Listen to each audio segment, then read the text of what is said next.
сабағында нелерді үйреніп жүрміз? Өлең таппақ, мағынаны жаттауды дұрыс. Мәнерлеп оқуды, жаңылтпаш жаттап айтуды, және көптеген өлең шумақтарының өмірбаянымен танысып жатырмыз, жақсы балалар. Олай болса, бүгінгі біздің сабағымыз 16 желтоқсан тәуелсіздік алған күн. Құманбай Молдағалиевтің өлеңімен танысамыз. Барлығымыз кітапты оқулықты ашамыз. Бүгінгі сабағымыздың мақсаты мәнерлеп оқу дағдыларын қалыптастыру, тәуелсіздік туралы толық мағлұмат беру, тәуелсіздік сөзінің мағынасын жан-жақты ашу. Балалар, осы желтоқсан айында қандай мейрамдарды атап өттік біз? Кәусар? 1 желтоқсан тұңғыш президент күні. Жақсы, келесі мейрам Шадияна? 16 желтоқсан. Қандай мейрам? 16 желтоқсан мейрамы. Қандай мейрам? Тәуелсіздік алған күн. Жақсы, тәуелсіздік алған күніміз екен, жақсы балалар. Биыл тәуелсіздігімізге Ақтілек неше жыл болды? 30 жыл болды. Биыл тәуелсіздігімізге 30 жыл болды. Жақсы балалар, біздің тұңғыш президентіміз кім? Жақсы, Нұрсұлтан Назарбаев. Ал қазіргі президентіміз? Жақсы, Қасым-Жомарт Тоқаев. Жақсы балалар, біздің рәміздерімізге не жатады?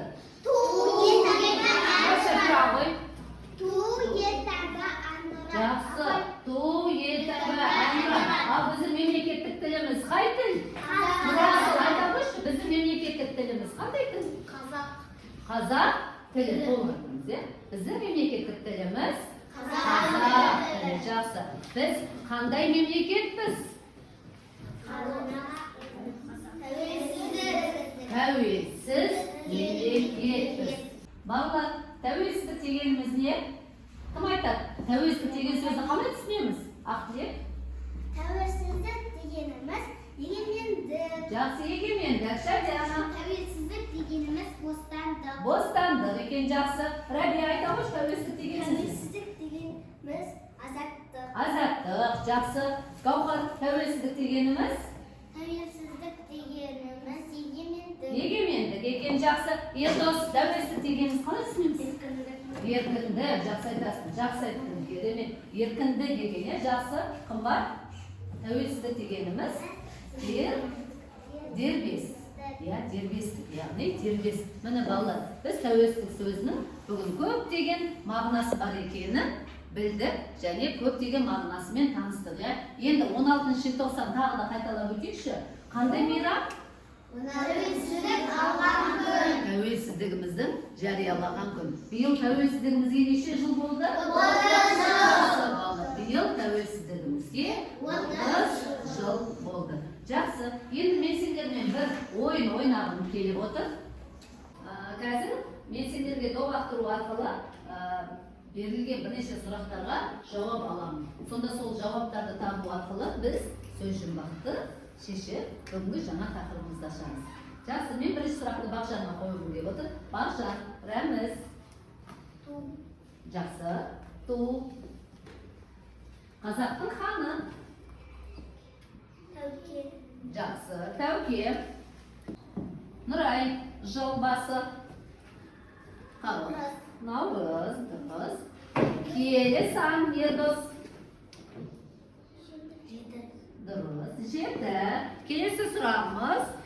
Бұрынғы Астана. Алматы. Ой, жарайсың. Алматы. Келесі сұрағымыз. Ресей халқы. Аяру. Орыс. Орыс. Жақсы, керемет. Алып жануар.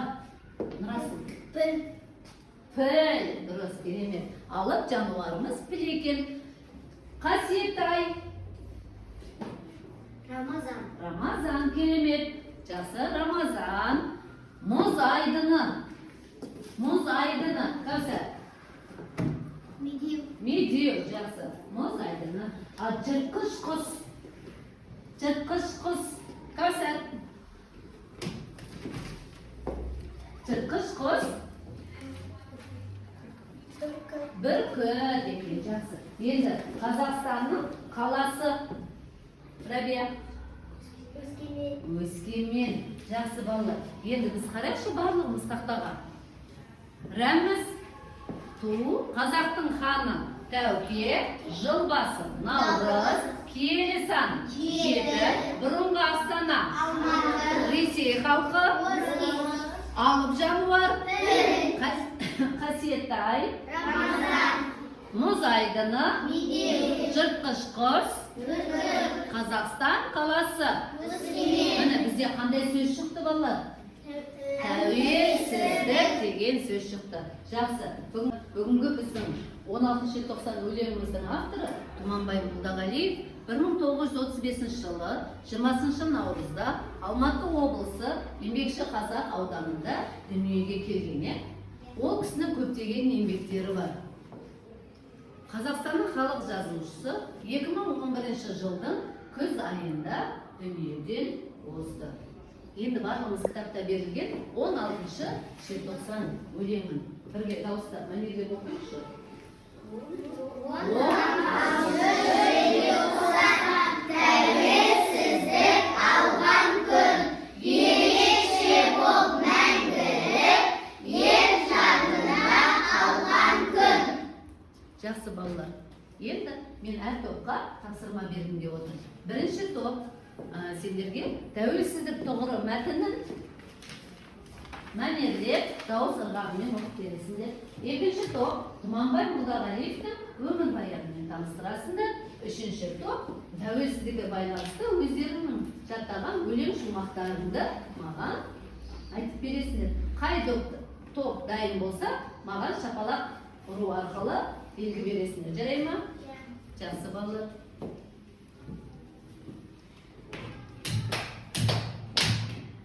Жақсы.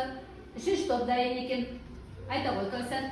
Еркіндігің, қасиеттің, қастенің, өзің барда өз еркінде жоқ шыңғу. Кеше сенің тербетіңді арманғып, бұтанына бұғауларда басқа елдің. Жақсы, керемет. Тағым айтады бізден. Кәусәр, тұра ғой. Қуан қазақ күн туды, қуанатын. Ендіктерді аралап еркінді бір. Алаулатты керемет көркінді нұр. Ала қайлап аспанға атып тұрып, берекелі бастағы бүркінді бір. Жақсы, керемет. Тағым айтады бұл топты. Ал Ердос айта ғой. 16 желтоқсан тәуелсіздік алған күн, ерекше боп мәңгілік ел жанында қалған күн. Жақсы, керемет. Міне балалар көрдіңдер ме? Көптеген ақын жазушылардың тәуелсіздік туралы өлең шумақтары көп екен. Біздің оқушыларымыз керемет дайындалып кетті. Жақсы, жарайсыңдар. Тағы қай топ дайын екен біздер? Жақсы, бірінші топ. Сендерге берілген тапсырма тәуелсіздік тұғыры. Иә, мәнерлеп дауыс ырғағымен оқу тұғын. Жақсы. Ернар, бастай ғой. Тәуелсіздік тұғыры. Бұл тәуелсіздік ескерткіші. Ол өте биік. Ескерткіштегі адам қанатты барыстың үстінде орналасқан. Өзі алтыннан жасалған, сауыт киіп алған. Бір қолында қыран құс, бір қолында садақ. Ол батырға ұқсайды. Қанатты барыс тәуелсіздіктің белгісі. Батыр бабамыз осы тәуелсіздікті қорғап тұрғандай. Жақсы балалар, сендерде кітапта оқулықта берілген ескерткіш. Қандай ескерткіш екен? Тәуелсіздік ескерткіші екен, я? Онда не бейнеленіпті? Аяғын? Барыстың үстінде. Иә, барыстың үстінде кім тұр? Батыр тұр, иә? Оның бір қолында? Бір қолында қыран құс, бір қолында садақ. Дұрыс айтасың, бір қолында садақ, бір қолында қыран құс. Оның ненің белгісі екен? Ол батырдың белгісі. Батырдың, яғни тәуелсіздіктің белгісі екен, иә? Яғни біздің бұл ескерткішіміз қалай аталады екен? Тәуелсіздік ескерткіші деп аталады екен, иә? Жақсы, Гаухар, оқи қойшы сендер, жылдың. Тәуелсіздік тұғыры. Bu tavelsizlik eskirtkişi. Ол өте биік ескерткіштегі адам. Қанатты барыстың үстіне орналасқан өзі алтыннан жасалған сауыт киіп алған, бір қолында қыран құс, бір қолында садақ. Ол батырға ұқсайды. Қанатты барыс тәуелсіздіктің белгісі. Батыр бабамыз осы тәуелсіздікті қорғап тұрғандай. Жақсы, керемет, мен әдемі оқыды, Гаухар, жақсы оқыды. Ол тәуелсіздікті қорғап тұрғандай дейді. Жақсы, керемет. Енді бізде қай топ қалды, балалар? Ja, екінші топ. Сендерге берілген тапсырма ақылы қандай еді? Тұманбай Молдағали. Жақсы, айта ғой. Қай жыл дүниеге келді? Ол 1935 жылы дүниеге келген. Дүниеге келген. Қай облыста дүниеге келді? Алматы облысында туған. Дұрыс. Расыл, айта қойшы, Тұманбай Молдағали кім екен? Ақын. Тұманбай Молдағали. Ақын. Ақын екен, иә. Оның қандай өлең шумақтары бар екен, Нұрай? Жаңа дәптер.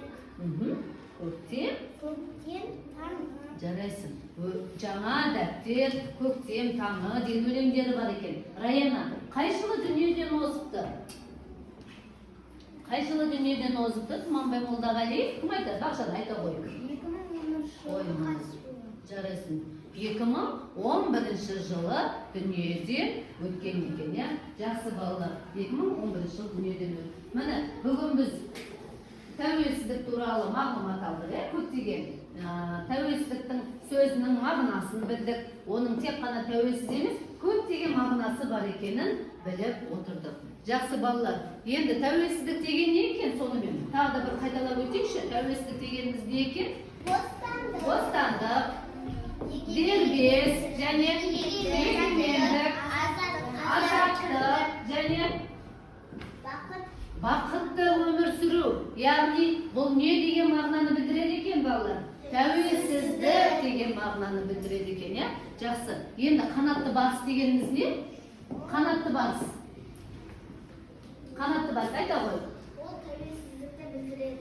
Ол тәуелсіздікті білдіреді. Жақсы, керемет. Енді 16 желтоқсан өлеңінің авторы кім екен? Тұманбай Молдағалиев. Өлеңнің авторы Тұманбай Молдағалиев екен. Жақсы балалар, енді мына барлығымыздың алдымызда кері байланысты. Бүгінгі сабақ сендерге ұнады ма? Несімен ұнады? Сабақты толық түсіндік ба? Немесе кейбірінде түсінбеген кездеріміз бар ма? Қиналдыңдар ма? Соны өзіміздің мынау бағалау парағымызға тұмсық қою арқылы белгілерді қойып маған бересіңдер.